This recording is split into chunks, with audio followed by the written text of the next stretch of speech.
Bien, dans cette première présentation de Bentley Navigator, on va donc ouvrir et découvrir un projet 2D, donc un fichier CAO qui pourrait être donc DGN ou DWG. Donc le fichier va s'ouvrir dans l'interface de Bentley Navigator, donc une interface CAO avec une fenêtre de visualisation et deux notions importantes que sont à la fois des tâches, donc des outils qui vont permettre de consulter, d'examiner un petit peu, de naviguer au cœur de ces fichiers, et explorateur de projet qui va permettre lui de visualiser de manière plus intéressante le contenu de ces fichiers.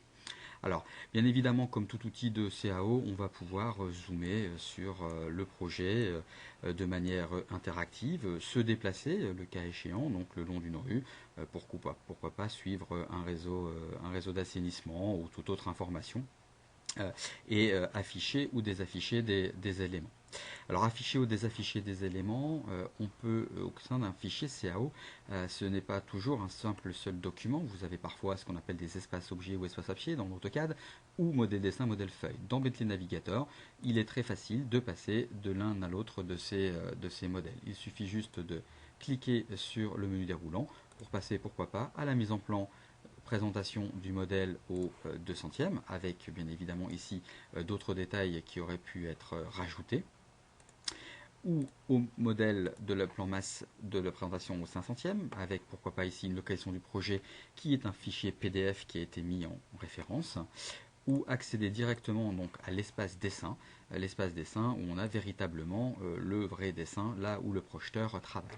Alors, il n'est pas possible de modifier le dessin, vous êtes entre guillemets en lecture sur ce fichier. En revanche, par le biais de tâches, vous avez tout à fait la possibilité, grâce aux tâches de consulter, de venir soit mesurer, soit dessiner sur cet élément pour rajouter des informations complémentaires, mais en aucun cas de modifier le fichier de votre collègue.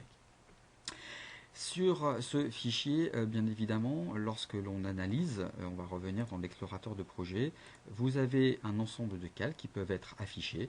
Donc si vous ne souhaitez plus visualiser certaines informations, comme ici tout ce qui concerne l'existant, eh bien il est très facile d'afficher ou de désafficher ces informations, comme dans n'importe quel outil de CAO. Naviguer dans un fichier, naviguer dans un projet, c'est souvent se rendre compte qu'on a certes des plans, mais on peut avoir d'autres documents pour un projet. Et notamment dans le cas d'une voirie, comme ici, on peut avoir des profils en long, des profils en travers. J'ai ici un symbole qui m'indique qu'un profil en travers existe, et j'aimerais consulter ce document. Pour le consulter, Bentley Navigator propose d'accéder à des liaisons que votre projeteur aura réalisées pour vous faciliter la vie et simplifier la navigation dans le projet. En cliquant sur cette liaison, ça me permet tout simplement d'arriver sur un autre endroit, soit du fichier, soit d'un autre fichier, qui me propose effectivement ce procédé. Alors, on peut, comme tout à l'heure, afficher ou désafficher des informations, ou venir zoomer sur certaines catégories. Au même titre que j'ai pu naviguer d'un fichier à l'autre, je me rends compte qu'ici, sur ce modèle de candélabre, mon projeteur m'a indiqué une liaison vers un fichier PDF.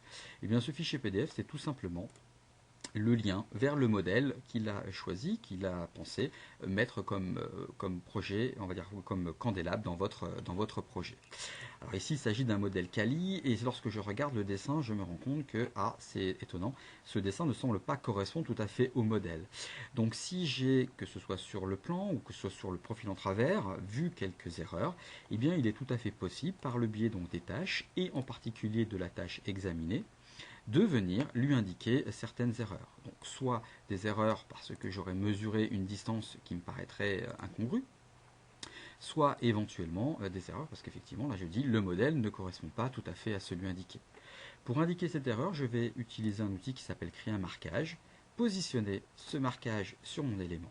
Automatiquement, Bentley Navigator va me créer une feuille. Sur cette feuille, je vais pouvoir utiliser, à l'aide des outils de repères, diverses informations comme des nuages qui vont me permettre d'identifier ou en tout cas de mieux repérer le problématique, des outils de texte pour venir lui indiquer eh bien que, attention, ce modèle n'est pas un modèle Kali, ne ressemble pas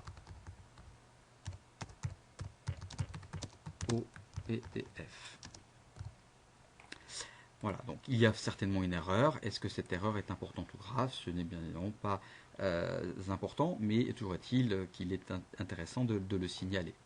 Possibilité aussi de faire des mesures. Donc si je veux mesurer la hauteur de la bordure, effectivement, donc ici elle fait 0,250 mètres, soit 25 cm, ce qui paraît tout à fait correct. Si jamais il y avait une erreur, ça m'aurait permis de surligner une erreur de cote ou une valeur à modifier. Une fois ce marquage fait, je peux rebasculer vers la révision, donc vers le dessin, et me rendre compte que ce dessin, effectivement, a une indication qui est ici. Si je souhaite revenir sur la révision, en cliquant sur ce petit marqueur, je rebascule directement dessus.